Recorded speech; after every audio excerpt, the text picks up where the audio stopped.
Hi everybody, this is Navjeet Singh Rawat, arjuna Shetty Patna.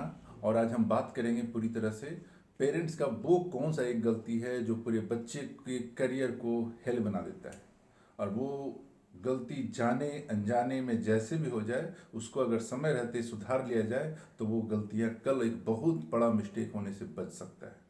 देखो, सबसे बड़ा प्रॉब्लम क्या है ना कि आज के डेट में 99% पेरेंट्स का यही शिकायत है कि मेरे बच्चे पढ़ते ही नहीं हैं। क्या करें? कौन सा ऐसा घुट्टी पिलाएं, कौन सा ऐसा क्या करें बच्चे के साथ वो बच्चा पढ़ना शुरू कर दे। तो सबसे बड़ा जो चीज़ है ना, आपको बस कुछ स्टेप फॉलो करने हैं। बस आपका काम हो जाएगा और बच्चे का भी काम हो जाएगा और आपका परिवार सुख शांति समृद्धि से रहेगा। तो सबसे बड़ा काम क्या क्या करना है ना कि हम लोग बच्चे को बोलते हैं, देखो जी, पढ़ो पढ़ो पढ़ो। कितनी बार बोलते हैं? जब भी बच्चा घर में भेंट हो जाता है, जब भी उसको देखते हैं, मेरे मुंह से सबसे पहले जो शब्द निकलता है या आपके मुंह से क्या निकलता है? पढ़ाई किया? पढ़ो। बच्चा जाएगा, थोड़ा दिन आपका आदेश मानेगा या कुछ घंटे आपका आदेश मानेगा, उसके बाद जैसे ही आप हटते हैं वहाँ से देखना वो मोबाइल में लग गया या वो किसी और एक्टिविटी में लग गया। तो ऐसे नहीं होता है। आप अगर चाहते हैं कि आपके बच्चे बैठकर पढ़े कुछ घंटे, अगर आप चाहते हैं 4 घंटे बैठ के पढ़े, 4 घंटे तो खैर बच्चा आज की डेट में पढ़ेगा ही नहीं। अगर 2 घंटे बैठ के पढ़े या 1 घंटे बैठ के पढ़े तो आपको कम से कम आधा घंटा का समय बच्चे के पास बैठना पड़ेगा। फिर देखिए आपका बच्चा पढ़ता क्यों नहीं। अगर आपको कुछ नहीं आता है, हाँ, एक ऐसा भी तो होता है कि मेरे को बच्चे को पढ़ाना नहीं आता है, उसका सिलेबस मुझे नहीं पता, उसका इंग्लिश नहीं पता, उसका किताब बहुत हार्ड है। तो अगर आपको बच्चे को पढ़ाना नहीं आ सकता, आप उसके साथ बैठ तो सकते हैं। आधे घंटे उस बच्चे के साथ आप सिर्फ बैठे रहिए और कुछ मत कीजिए, सिर्फ बैठे रहिए। देखिए वो बच्चा जो है पढ़ना शुरू करेगा और वो बच्चा पढ़ेगा। अगर आप आधा घंटा बैठेंगे तो वो बच्चा 1 घंटा बैठ के पढ़ेगा। फिर एक समय आता है, धीरे धीरे धीरे धीरे धीरे, देखो स्कूलिंग जो है ना, स्कूलिंग जरूरी है। बट स्कूलिंग में जो ये नहीं कर सकता कि शिक्षा अच्छा नहीं मिल सकता, मिल रहा है या खराब मिल रहा है।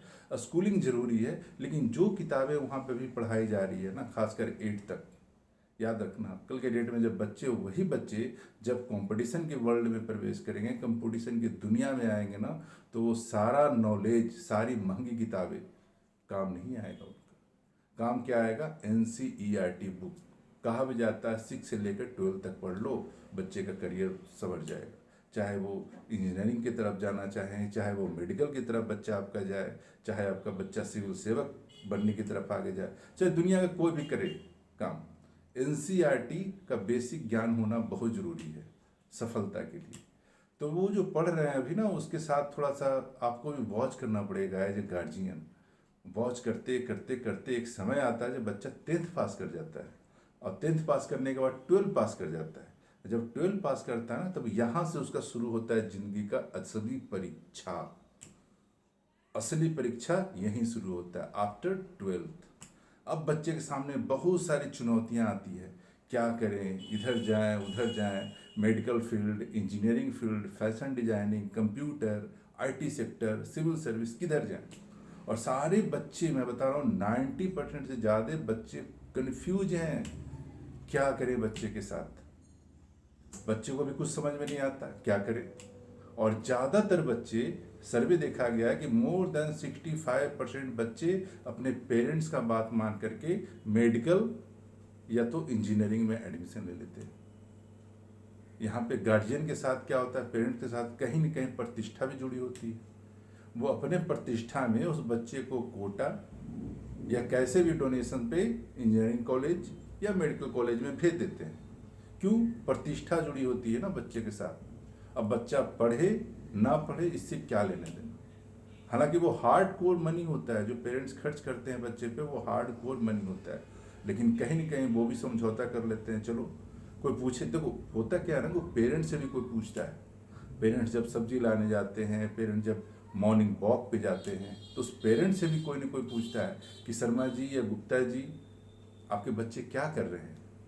तो शर्मा जी गुप्ता जी को क्या बोलना है?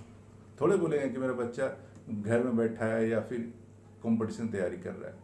उनको भी तो कुछ बोलना है ना। तो कुछ बोलने के लिए कम से कम ये तो है कि चलो 4 साल के लिए तो हम निश्चिंत हो गए। क्या बोलेंगे, मेरा बच्चा इंजीनियरिंग कॉलेज में पढ़ाई कर रहा है। अच्छा, इंजीनियरिंग कॉलेज में पढ़ाई कर रहा है तो 4 साल का समय गार्जियन को कोई पूछने वाला नहीं है। गार्जियन अपनी इज्जत बचा रहा है और हाँ, इंजीनियरिंग कॉलेज में बच्चे अपनी इज्जत बचा रहे हैं। और इंजीनियरिंग कॉलेज में होता क्या है, संभलने वाले से तो संभल जाता है, और कुछ ऐसे स्टूडेंट है जो उसमें करियर बना लेते हैं और बहुत अच्छे पोस्ट पे चले जाते हैं। इंडिया ही नहीं, इंडिया में तो अच्छे जॉब मिलते ही मिलते हैं और ब्रॉड में अच्छे जॉब ले लेते हैं जो पढ़ने वाले हैं और सही रूप में जो इंजीनियरिंग अपना करियर चुने। लेकिन बहुत सारे बच्चे, एक बहुत बड़ा रेशियो है जो ज़बरदस्ती मन लगाने की कोशिश कर रहा है इंजीनियरिंग में। फर्स्ट ईयर में बहुत सारे बच्चे तो घर वापस लौट आते हैं या पेरेंट्स को फ़ोन करते हैं कि मेरे को वापस बुला लिया जाए। बहुत सारे बच्चे बोलते नहीं नहीं नहीं, वहीं रहो, ठीक है, घबराहट होगा थोड़ा सा लेकिन दिक्कत नहीं, तुम वहीं रहो। क्या ये सही डिसीजन है? मैं तो उस बच्चे को दाद देता हूँ, उस बच्चे की तारीफ करता हूँ जो सच में वहाँ से बुढ़िया बिस्तर समेट के आता है यहाँ और उधर दौड़ता है, उस फील्ड की तरफ दौड़ता है जिधर वो सचमुच में जाना चाहता है। और गार्जियन यहीं पे गलती करते हैं। अब देखा बच्चा आ गया इंजीनियरिंग कॉलेज से घर पर, अब फिर क्या, फिर मिलेंगे उनको जब मार्केट जाएंगे तो गुप्ता जी शर्मा जी तो फिर से मिलेंगे, फिर इज्जत बचाना है। फिर गुप्ता जी शर्मा जी ना मिल जाए पूछने, अब बच्चे को क्या करेंगे? अब बच्चे पे प्रेशर, अल्टीमेट प्रेशर क्रिएट होता है। यहाँ से स्टोरी यहाँ से शुरू होती है। अब पिताजी पूछते हैं बच्चे से क्या करोगे आगे? बच्चा बोलता है जी मेरे को तो इंजीनियरिंग कुछ समझ में आया नहीं, 3 साल 4 साल बर्बाद होने से अच्छा मैं इधर ही आ गया, मेरे को इधर ही कुछ करने दीजिए, अपने पसंद का काम करने दीजिए। लेकिन पसंद का काम अगर आप बोलेंगे अपने पेरेंट्स के साथ, बच्चे जब बोलते हैं मेरे को पसंद का काम करना है, तो ये बहुत बड़ा गार्जियन के लिए रिस्की काम लगता है कि इसका जीवन बर्बाद हो जाएगा। और यही वजह है कि पेरेंट्स यहाँ पे एक ऐसा जजमेंट बच्चे के ऊपर डालने की कोशिश करते हैं। अगर बच्चा ले लिया उस जजमेंट को तो कोई कोई तो ठीक है, उंगलियों पे गिनने लायक ऐसे उदाहरण है जो ठीक है, कर लेते हैं, बिजनेस को संभाल लेते हैं। लेकिन बहुत सारे बच्चे का लाइफ फेल हो जाता है। बोलते हुए थोड़ा सा किसी को अच्छा भी नहीं लग सकता है, किसी पेरेंट्स को, कि पेरेंट्स के डिसीजन की वजह से बच्चे का लाइफ फेल हो जाता है। क्यों? अब पेरेंट्स का है परचून की दुकान, पेरेंट्स का है फैक्ट्री, पेरेंट्स का है कोयले की दुकान। वो बच्चा टैलेंटेड है, कुछ अच्छा कर सकता है, हो सकता है सिंगिंग फील्ड में करे, हो सकता है टेक्निकल फील्ड में कुछ करे, हो सकता है यूट्यूब में कुछ करे, हो सकता है सिविल सर्विस में कुछ करे। कुछ तो वो करना बच्चा या कुछ अनोखा करना चाह रहा है, और गार्जियन जो है इनसिक्योर करियर मान करके उसके ऊपर एक अल्टीमेट प्रेशर दे करके उसको वापस दुकान में बैठाते हैं और बोलते करो यही जो करना है। अब बच्चे, कुछ कुछ बच्चे तो जाते हैं, दुकान जाते हैं, शॉप जाते हैं, फैक्ट्री में जाते हैं, 2 दिन के बाद, 4 दिन के बाद, 10 दिन के बाद उनको लगता है कि मैं इसके लिए नहीं बनाऊँ, और वो पेरेंट्स के अगेंस्ट जा करके अपना एक नया करियर शुरू करते हैं जो वो बचपन से चाह रहे थे लेकिन रास्ता नहीं मिल रहा था। और जब वो करियर शुरू करते हैं, कोई सिंगर बनते हैं, कोई सिविल सेवक बनते हैं, कोई एरोनॉटिक्स बनते हैं, उस क्षेत्र में जाते हैं। हाँ, तो इस तरह से गार्जियन का यहाँ पे जो होना चाहिए कि देखो जी लाइफ तुम्हारा है, अब तुम डिसीजन लो। गार्जियन को होना चाहिए कि देखो बच्चे के हर स्टेप पे आप मदद कीजिए, बच्चे का दोस्त बनिए। देखो बहुत बार गार्जियन का क्या होता है ना, पेरेंट्स का शिकायत आता है मेरे बच्चे मेरे बात नहीं मानते। ये सब घर में है, और बच्चे क्यों बात नहीं मानते हैं, इस पे कभी आप गंभीरता से बैठ के सोचिए कि बच्चे वो क्यों बात नहीं मान रहे आपका। कुछ पेरेंट्स बोलते हैं कि देखिए जी जब बच्चा बैठा होता है घर पे, हम भी उसके साथ घुलने मिलने की कोशिश करते हैं, और जब बच्चे के पास जाते हैं तो बच्चा मेरे से उठ कर कहीं और चला जाता है। कभी आपने सोचा है ऐसा क्यों होता है? ऐसा इसलिए होता है कि बच्चे के बीच में और आपके बीच में एक अनसीन बाल क्रिएट हो चुका है। अनसीन बाल, जो बाल तो है, दिखा दीवार तो है लेकिन दिखाई नहीं दे रहा, और एज ए पेरेंट्स आपको उस बाल को तोड़ना होगा। फिर देखिए जब वो अनसीन बाल हटेगा बीच से, फिर वही बच्चा आपके पास आएगा, बैठेगा और बातें करेगा। और बूढ़े बुजुर्ग तो कह भी गए हैं कि जब बच्चे का चप्पल है ना पिताजी के पैर में आ जाए तो उसके साथ दोस्ती कर लेना चाहिए। लेकिन गार्जियन तो गार्जियन है, पेरेंट्स तो पेरेंट्स है, हम तो गार्जियन है, हम तो पेरेंट्स है। देखो कभी कभी अच्छे डिसीजन के लिए उस बच्चे को भी पेरेंट्स के अगेंस्ट अगर जाते हैं तो मैं तो कहता हूँ ये अच्छी बात है। पेरेंट्स का सोचने का अपना नज़रिया है, अपना ढंग है, अपना तरीका है। वो कभी नहीं आपका बुरा चाहेंगे, वो हमेशा आपका हित चाहते हैं। लेकिन वो बच्चा भी कहीं ना कहीं गलत नहीं है। वो अपनी चॉइस के करियर में जाना चाहता है, कुछ अच्छा करना चाहता है, वो दुनिया देख रहा है। पहले के जो पेरेंट्स होते थे, अब समय बदल गया है।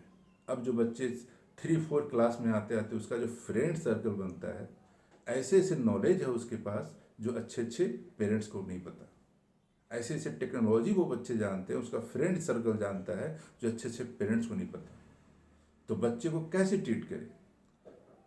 सिंपल सा उपाय है। बच्चे देखिए जब बड़े होने लगे, बच्चे बड़े हो रहे हैं, बड़े हो रहे हैं, तो गार्जियन को पहले ही समय देना चाहिए बच्चे को। आज तो कॉर्पोरेट का दौर है, भागम भाग की दुनिया है, और इस भागम भाग की दुनिया में बहुत सारे पेरेंट्स के पास बच्चे को देने के लिए समय नहीं है। और ये कहीं ना कहीं सच्चाई भी है। पेरेंट्स अपनी दुनिया में मगन, मदर्स अपनी दुनिया में मगन, और बच्चे अपनी दुनिया में मगन। तो कहीं न कहीं जो दीवार जो बीच में है ना, वो तो बन ही जाता है। और ये दीवार इतना जल्दी हटने वाला नहीं है। आपको बच्चे के साथ इन्वॉल्व होना पड़ेगा, और बच्चे के साथ दोस्त की तरह बात करना पड़ेगा। बच्चे की तरह घुल मिल उसके दोस्त, बच्चे को ना लगे मेरा पेरेंट्स है, ये करना आपकी जिम्मेवारी। बच्चे को जिस दिन एहसास हो गया ये मेरा फ्रेंड्स है और मैं इनसे दिल की कोई भी बात कर सकता हूँ, फिर देखना सारा समस्या का जड़ जो यहीं पे था ना, वो खत्म हो जाएगा। और बच्चे का भी भावना का पेरेंट्स को चाहिए सम्मान करना चाहिए। वो जो डिसीजन ले रहा है ना, उसको सम्मान करना चाहिए। हम लोग क्या करते हैं ना, एज ए पेरेंट्स बहुत बार सिर्फ बोलते जाते हैं बच्चे पे, download download download download download. क्या करते हैं, तुम डॉक्टर बनेगा, इंजीनियर बनेगा, हाँ ये बनेगा वो बनेगा, और बच्चा कंफ्यूज है। हाँ, डॉक्टर इंजीनियर, उस पर जबरदस्ती डाउनलोड मत कीजिए उसके सपनों। बच्चे जब 6-7 क्लास में आए ना, तो उसको परखना शुरू कीजिए, उस पर थोड़ा सा ध्यान देना शुरू कीजिए, इस बच्चे का झुकाव किस तरफ है। अगर उसका झुकाव साइंस की तरफ है, देखिए उसको ध्यान से, उसके क्रिएटिव वर्क को देखिए, वो घर में किस तरह की चीज़ें कर रहा है। कहीं कुछ ऐसा चीज़ तो नहीं बना रहा है क्रिएटिव ढंग का, जो कि टेक्निकल फील्ड में जाने का उसका इच्छा है। तो बहुत बार बच्चे कुछ क्रिएटिव करने की भी कोशिश करते हैं घर में, लेकिन पेरेंट्स क्या बोलते हैं, नहीं नहीं नहीं, ये तुम्हारे काम के लिए, तुम क्या कर रहे हो, तुम क्या बना रहे हो, बैटरी जोड़ रहे हो, तार जोड़ रहे हो, ये क्या बना लोगे, कुछ नहीं करोगे। तो कहीं ना कहीं देखो, बच्चे को देखना पड़ेगा, उसकी एक्टिविटी को वॉच करना पड़ेगा आपको, बच्चा कर क्या रहा है। अगर उसका सच में टेक्निकल फील्ड की तरफ झुकाव है, तो आप उनकी मदद कीजिए। बच्चे को ऐसा महसूस होने दीजिए कि देखो जी, तुम्हारा करियर इम्पोर्टेंट है, जितने पैसे की ज़रूरत है हम हैं उसके लिए। हाँ, पैसे की वजह से कोई काम नहीं रुकना चाहिए, है ना। पैसे की वजह से बच्चे को कोई तकलीफ नहीं होना चाहिए। तो हम पेरेंट्स बस केयर करें बच्चे का, और जीवन उसका सफल होने में मदद करें। ज़बरदस्ती उसके ऊपर डाउनलोड ना करें कि तुमको ये करना ही है। अगर सचिन तेंदुलकर के पिताजी ने उनको ज़बरदस्ती उसको करियर पे डाउनलोड किया होता, तुमको ये करना ही है, तो आज इतने बड़े सम्मान के लायक नहीं होते, वो इतने सम्मानीय आज नहीं बन पाते शायद। हाँ, तो बड़े बड़े दुनिया में जितने भी अच्छे लोग कर गए हैं, वो कहीं ना कहीं वो दिल की बात अपना सुने। पेरेंट्स को चाहिए बच्चे को सपोर्ट करना, न कि बच्चे को लीड करना।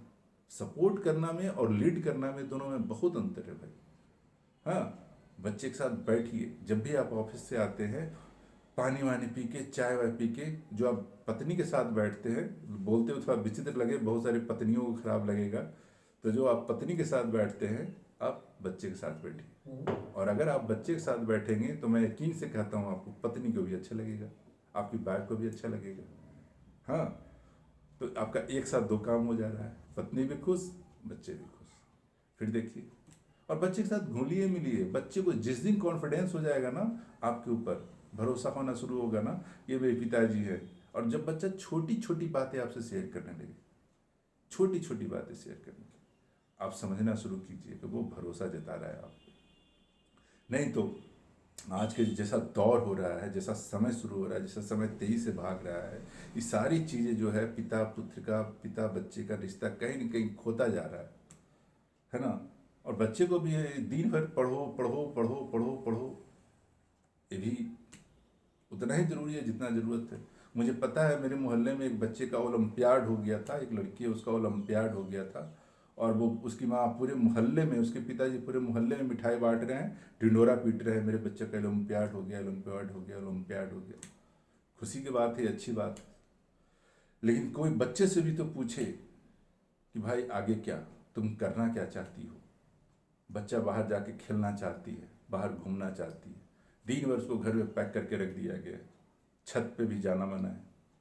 तो कहीं ना कहीं उस बच्चे को एक मशीन बनाया जा रहा है। हाँ जी, ये कर लो, ये कर लो, वो कर लो, एक टारगेट दे दिया जा रहा है छोटे छोटे बच्चे को। तो कहीं ना कहीं वो बच्चा भागना चाह रहा है कि मेरे को खेलने दो, मेरे को थोड़ा सा बाहर जाने दो। और पेरेंट्स है कि नहीं, बस बच्चे को कैद किए हुए, नहीं तुमको घर में ही रहना है, पढ़ाई करना है। थोड़ा सा बच्चा गलती से टीवी के आगे बैठ जाए, क्यों टीवी के आगे बैठ गए, जाओ वापस पढ़ाई करो। तो ये छोटी छोटी बात है जिस पे हम पेरेंट्स को ध्यान देना पड़ेगा, फिर देखिए चीज़ें धीरे धीरे ठीक हो जाएगी। और रही बात घर में पत्नी भी होती है, तो आप अगर बच्चे के साथ ज़्यादा समय देंगे तो फिर पत्नी कहेगी कि मेरे को टाइम नहीं दे रहे। और ज़्यादातर पत्नियों की शिकायत होती है अपने पति से, मेरे पति मेरे को समय नहीं देते, मेरे पति मेरी बात ही नहीं मानते। इस सारे अधिकतर का शिकायत है कि मेरे पति मेरा बात नहीं मानते हैं। देखो, पहली बात तो ये जो रिश्ता हुआ है ना, पति पत्नी का रिश्ता, तो जो पति पत्नी का रिश्ता है तो प्रकृति के खिलाफ जाके हुआ है। कुछ लोग को ये बात पसंद नहीं आएगा। ये तो शादी ब्याह कुछ 100 साल पहले से शुरू हुआ है जाकर के शादी ब्याह होना, और जीवन कब से है, हजारों साल पहले का है। हाँ, हजारों साल पहले से चलता आ रहा है, लाखों साल पहले से चलता आ रहा है। तो क्या पहले सभी शादीशुदा होते हुआ करते थे? जीवन ऐसे ही चलता था, सुखी संपन्न चलता था, बल्कि और लोग दीर्घायु होते थे, स्वस्थ होते थे। और जब शादी ब्याह का प्रथा हमारे समाज में आया, तब ये जो प्रकृति का विरुद्ध जो है, दो लोग आके घर में जुड़ते हैं, दो लोग रह के घर में रहते हैं। अब सोचिए, पत्नी तो एक ही है और सबको एक ही पत्नी के साथ जीवन बिताना है, तब रहना भी उसके साथ मजबूरी है। लोग बोलते हैं मेरा सुख चैन छीन गया, लोग बोलते हैं मेरा शांति छीन गया। शांति सुख चैन कहीं नहीं छीना है, सब वहीं पे है। समस्या कहाँ पे है ना, जैसे मान के देखो, अगर कोई सुबह में कोई मटर पनीर की सब्जी खिला दे आपको, दोपहर में भी मटर पनीर की सब्जी खिलाए, रात को भी मटर पनीर की सब्जी खिलाए, आपको कैसा लगेगा? चलो एक दिन आप खा भी लो, दूसरे दिन फिर सुबह मटर पनीर की सब्जी, फिर दोपहर की सब्जी मटर पनीर का, खा पाएंगे आप? फिर आपको यहाँ से अंदर से झलझलाहट होगा, चिड़चिड़ाहट होगा। क्यों होगा? सब दिन मटर पनीर, बस मटर पनीर। और वही देखो होता है शादीशुदा रिश्ते में। शादीशुदा रिश्ते में यही होता है, रहना तो एक ही के साथ है। तो इसका सॉल्यूशन क्या है कि झगड़ा ना हो? इसका सॉल्यूशन ये हो सकता है कि धर्म पत्नी को हम 3 टाइम में 3 रूप में देखें। ऐसे भी हो सकता है एक सॉल्यूशन। सुबह में उसको एक अच्छे सहायक के रूप में देखें, हाँ, दोपहर में उसको एक अच्छे दोस्त की तरह देखें, हाँ, रात में एक पत्नी की तरह देखें। फिर देखिए जीवन में कैसा नयापन होता है। पत्नी जब भी चिल्लाए, कम से कम बात सुन ले। ज़्यादातर पत्नियों की शिकायत होती है कि हस्बैंड मेरा बात ही नहीं सुनते। सुन लीजिए आप। हाँ, तो कैसा लगा ये वीडियो ज़रूर बताइएगा, और हम आते रहेंगे फिर टाइम टू टाइम अपडेट लेकर के। Okay, all the best.